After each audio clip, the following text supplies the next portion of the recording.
Hello, everyone. It's all good to see you. Welcome to the arcade. How about that direct, everybody? Or rather, how about that extended commercial? Oh boy. So Nintendo released the Mario Kart World Direct earlier today. It's on our channel. We reacted to it. I was there with John and with Brandon, and it ran for about 15, 16 minutes or so, and we learned very few things. The amount of things that we learned could have just been bullet points on a social media post. I mean, yeah, as you're saying, I'm not unexcited. It didn't make me less excited for the game. It's just that I think a lot of us were waiting for a lot more. We were waiting to see what was going to be like the major thing that was going to keep people coming back for this, because Nintendo was very bold. Nintendo made it intentionally so that after releasing the Direct, the main Switch 2 Direct, also announcing in that there's going to be a Mario Kart Direct, 2 weeks later we would get this here, knowing that the price point was going to be higher than pretty much any other game that they had released in a very long time. Like, not talking about like games from way back in the 90s or whatever. But in today's market, like the most expensive title we've had at base price in a very long time. And unfortunately, I think a lot of people went into there knowing we were going to get a big old blowout. The main one that we thought we were going to see, the main mode, was going to be like a single player mode, maybe a mission mode, something that we had in Mario Kart DS, or I think there was some in the Wii as well, but for like limited time online. John did a video about that too on the channel, but it was going to be something to do with this open world. There were little signs and hints that they were going to lean to that. Like they had intentionally put at the demo reels where everyone went to, they had set them all up with the steer control so that you wouldn't go off road, so that you had to kind of stay the course. You couldn't go exploring unless you had like their designated free roam section. Lana's asking, how much was Tears of the Kingdom in American? In Freedom money, Tears of the Kingdom was $70 out here. We were like, oh man, this is like a premium cost. And Nintendo has specifically mentioned that they are putting this out there as a $70 game because they felt that the amount of time that went into it, the amount of content that's inside of it would justify that. And it might also have impacted the fact that we didn't get any like paid DLC afterwards. So I'm wondering, with this format for Mario Kart World, like, are they going to make it so we're pretty much paying everything up front and they're going to just release a lot of free content after the fact? Because we've got a huge open world. Dude, there's so much stuff we can do in this open world. And we haven't really seen anything aside from free roam and some other extra little bits that we just saw in the trailer, in the direct trailer. Same thing, basically. Like the P switches that activate little bits with blue coins in the world. There's question mark panels that you can run over. There's like little peach coins out there in the world to collect. The most Mario thing ever that they could do in an open world style game like with Mario Kart. We don't know what all those do. What do they unlock? Maybe I think they unlock probably some decals, some customization. You can customize the decal on your carts. You can unlock those in various ways, I think. The $80 price point is something that we were hoping this direct was going to justify, and I don't know if we got that. I don't know if we actually saw enough to do that, because for all the freaks like you and me, we saw all this information from people that were covering in media, those that had just been able to visit, were invited over to visit and play the Switch 2 already at this point. All that combined, we pretty much had all this information that was in the direct already. They did reveal like battle modes and how they were going to do that. The structure of battle mode is going to be, funny enough, kind of like they did in Mario Kart 8, the base Mario Kart 8, where you kind of drive around the courses. But you could see from the map that they're going to be like designated areas, so they're not all going to be, just roam around the entire world for a battle. They do have a controlled set of areas. And Big Donut. Congrats to Big Donut. I never expected to see Big Donut come back. That looks awesome for now. And with 24 people, it's going to be a lot of fun, I imagine. But those are the only battle modes we have. What about the Renegade Roundup from Mario Kart 8 Deluxe? What about the one where you're the Shine Thief? I love Shine Thief. These modes, I can see them coming out gradually over time because they're kind of staples at this point. Balloon Battle has always been a staple. Getting the coins has become a bigger staple in more recent titles. But yeah, things like Shine Thief's like my favorite one, and it's not there. They're going to just treat it the same way, or if they're going to expand it a bit because now there's 24. Maybe there's 2 Shines on the field. That'd be fun. We haven't seen a whole lot about that. What other things did we learn from this direct? Rainbow Road, I guess. You clear all the Grand Prix, and then it's going to eventually create Rainbow Road after that. But that was teased. That wasn't even like, they didn't expand on that at all. That's all we got to know. I think it's a Korean website that explained that already, or that leaked it. It also leaked the spoiler in Donkey Kong Bonanza. So dang it, Korea, what are y'all do? What are y'all doing out there? You know, it's funny, Mbun. Rewind for Free Roam and Solo. Brandon discovered that at the show. He told me that he discovered Rewind at the show, and he told Steve right away, and he forgot to mention it in their preview. He already knew. I think some outlets already knew already. We would have been one of the first to report on it. Brandon, it's okay. I forgive you. There's a lot of stuff. We're in the show floor. There's so many things to keep track of all at once. I don't blame you for missing out on that. This entire direct was all the preview coverage that we already had, all that information just like condensed into one nice little package with some bullet notes of new information. When they started going through the courses, starting with Mario Brothers Circuit, I was like, uh-oh, are we gonna just learn all the basic information? When they started going through the characters, there's Mario, there's Peach, there's Bowser. I'm like, oh boy, this is for the people that haven't been paying attention to any of the news whatsoever. This isn't for like the hardcore, you know, sources for news media, for ones that follow it, that keep up with this information like you and I. This is for, you know, people that haven't seen the Switch 2 Direct, essentially. I think they covered most things that you need to know about at a base level, but we don't know how this game is going to like roll out, you know. I'm hoping that this has the kind of Splatoon model of updates, because Splatoon has been gradually updated throughout, you know, the entirety of its life, for Splatoon 3 anyways, and it has things like events. It has its own version of a battle pass. It's not like the battle pass, you know, from other games where it's like, oh, here's the free version, here's the paid version. I'm sure they'll do their very Nintendo-fied battle pass for a game like Mario Kart Tour, like drive to these places, play this many, get this place in Knockout Tour or something. And I imagine it might be something like that. At least I hope so, because as they have clearly witnessed, Mario Kart can last the entire lifespan of one console. Almost like 1.5, considering how it came out on the Wii U first, and then it came out and just dominated sales numbers on the Switch for its entire lifespan. And I mean, we've had bundles with the console and the game itself all the way back to the Wii U. There's the Wii U bundle for Mario Kart 8, the infamous Mario Kart 8 Deluxe bundle for Switch, and now we have the Switch 2 bundle right now for Mario Kart World. The Tribe Nation is saying Mario Kart is looking great, but I think I'm more excited for F-Zero GX. Oh man, I was looking at, I think it was Nintendo Today. Nintendo Today had a brief update for F-Zero GX, and it had some gameplay in there, and there was a bit of 4-player gameplay, and it was running at 60 FPS. F-Zero GX, a game in which came out on the GameCube.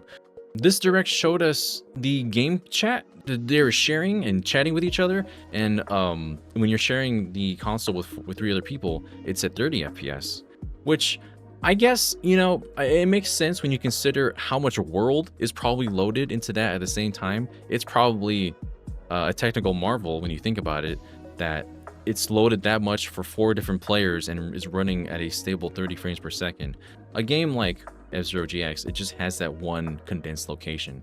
So I think people going a little too hard about the frame rates for 4-player. I imagine that the Switch 2 is being pushed pretty hard as far as its technical limitations are, loading the world with that many people, for that many people with 4 individual perspectives.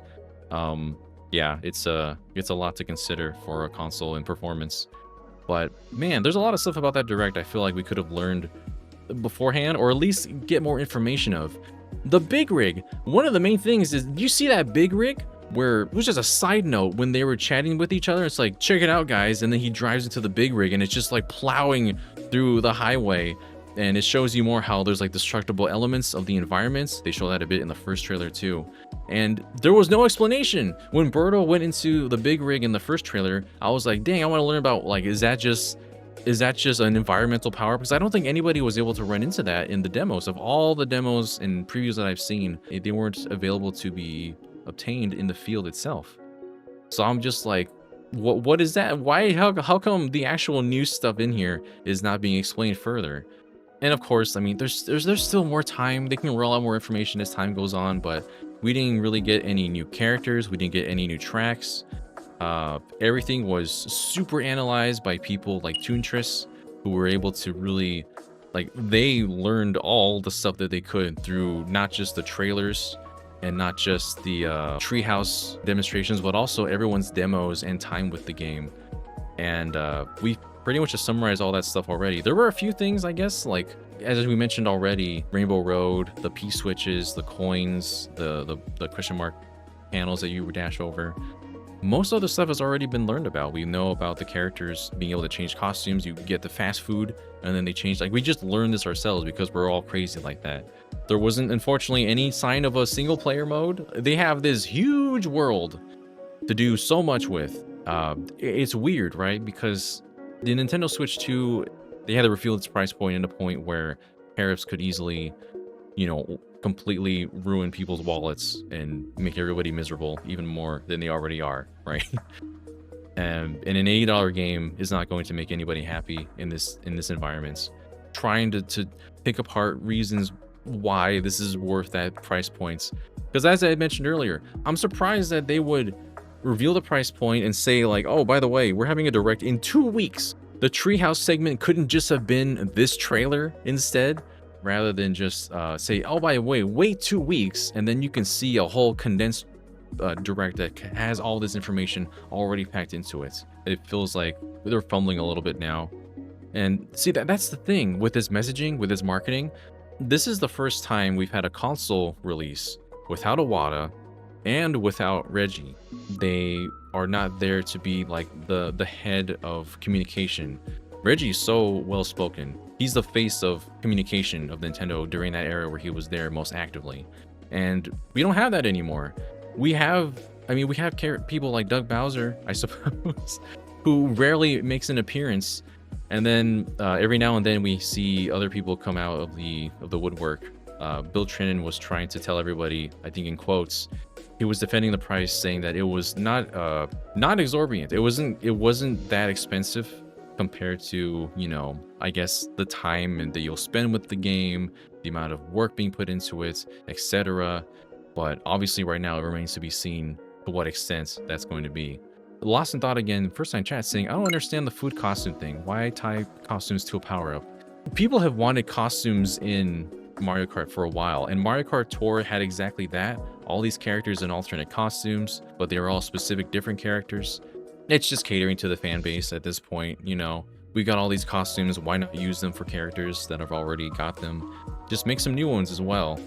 It's a way to just make us be quiet. And I don't know, I think the fast food item also gives you a speed boost. It doesn't always change your costume, as I've seen. I don't know what the conditions are for that. Maybe if you get the same food that's tied to your costume, you just change back again, or you don't change at all. Stacey UK is saying, I think they're assuming everyone is picking up the console bundle. That's the thing. Yeah, that's another good point, is the console bundle, you're saving $30 essentially. It's a $450 console, US dollars, and an $80 US game put together, just already downloaded into your console. And so you're saving $30 because it's a $500 bundle put together. But that's only going to benefit like the early adopters. You know, if you buy a Switch 2 later down the line, if you think like, oh, I'm not going to get this right now, or maybe you just want to get the Switch 2 in some other game, you know, you maybe later down the line you'll decide, oh, the Mario Kart world looks pretty awesome. Maybe I do want to download that or buy it myself. And now they're paying the $80 price points. So they really are just pushing people to do this. Having this bundle day one with a game like this, they're pushing people to be like, listen, I think we understand that this is kind of a lot. So here's your chance. Here is your opportunity to buy this game at a more reasonable price. We're sorry. And just take this is all we can do for you. Take what we can get. Reggie also commented on how the whole bundles are being handled as well. He subtly expressed his disdain for Nintendo's decision to not include Welcome Tour as a bundle. I think we all know just how strongly Reggie fought for packing games like Nintendo Land, like Wii Sports is the big one. Nintendo higher-ups, they didn't want that, but Reggie said, no, you got to put something in here that really showcases and displays, you know, what your console is about, what's new about it. Wii Sports was just so easy to pick up and understand. And it's kind of different now, obviously. Like, we're learning about mouse control. Like, that's probably the big thing to explain to people, how does this work? Because we've already have things like, you know, pull the controller out. You have two now. You can put them into a grip together. You can turn them on their sides. They have HD rumble. All this stuff we already know about. It's iterative now. It's evolving because it's like HD rumble 2 and all that. But now we have things like the mouse mode. Like, the mouse mode was the main one I think people want to, you know, play around and experiment with. And Welcome to Tour obviously has that in there. But not everybody wants to pay $10 for a museum tour. It's a museum tour. When you tour when you look at, like, you know, the map of a museum or something, you're not paying to look at the map. You're trying to get an idea of what it's about. What is the information that I need to know before I go fully in on all this? Here's the sample. If you want to see the whole thing, like, here's the actual thing you can pay for. Like Mbun is saying, it feels like an instruction manual they put some mini games and intern designed it. Yeah, basically it's that. You get an instruction manual and you give it to somebody and it's just like, oh, here's how this works. More likely than not, you're not paying for an instruction manual for the book itself. You're paying for the experience that comes with it. Pre-orders are also not open yet, and they weren't going to be open during this direct. This direct was already done. It was already made by the time they announced it, and that's just how these things go. They prepare these well in advance, and they set a date to it and just say, here you go, here's all the information. They weren't going to have the updated date in the direct itself, and they haven't done it now. As far as what I've seen at this point, there's no update on that right now either. Your guess is as good as mine right now. We're thinking, based on little bits and pieces of information here and there, next week. Right now it's the 17th of April, so it could be something like the 21st. Anytime from the 21st to the 23rd, 24th might be a signal of when pre-orders are going to open. I hope I can get a pre-order. I need to be invited by Nintendo on their website so I can pre-order the GameCube controller for NSO. I'll also be near the San Francisco Nintendo World Store as well, so maybe I can get one from there if they don't just completely fly off the shelves. I'm just keeping my options open because it's crazy right now. It's absolutely going to be a bloodbath. It feels like, especially with the way prices are going. Some people already have pre-ordered theirs. We haven't been able to over here in America for reasons. It's scary to think about right now because of how much everything is changing so dang fast, and the news keeps changing. It doesn't help that Nintendo isn't very well communicative with their information right now. There's been a need for so many clarifications. It's kind of insane right now. And I'm just hoping that things improve as time goes on. Because, I mean, I want to play Mario Kart Tour in peace. I want to be able to enjoy it with my friends. I want to be able to play on and just doing all the stuff that, you know, we've been waiting to do for over 10 years now. It's so funny. Mario Kart World is the game that has all this controversy. Little guy right here. I still have this little pixel Mario I made a long time ago from Mario Maker. Always have him on my desk because he's always giving me the thumbs up, like, things are going to be okay. I don't know anymore about that Mario. Yeah, we're going to be trying our best to keep you all updated as much as we can up until the release of the game, and, you know, Switch 2 release as well. So Steve and Ash did a discussion as well. We did a kind of a post-direct discussion of our immediate reactions. John had a very curious fixation on Princess Peach. You can find out more if you watch the direct, the full thing. All in all, I'm excited to ride on Rob. Did y'all see that? Rob is a bike in this game. There was a screenshot. He's the robotic operating buddy bike, and that makes me a lot more excited than it should.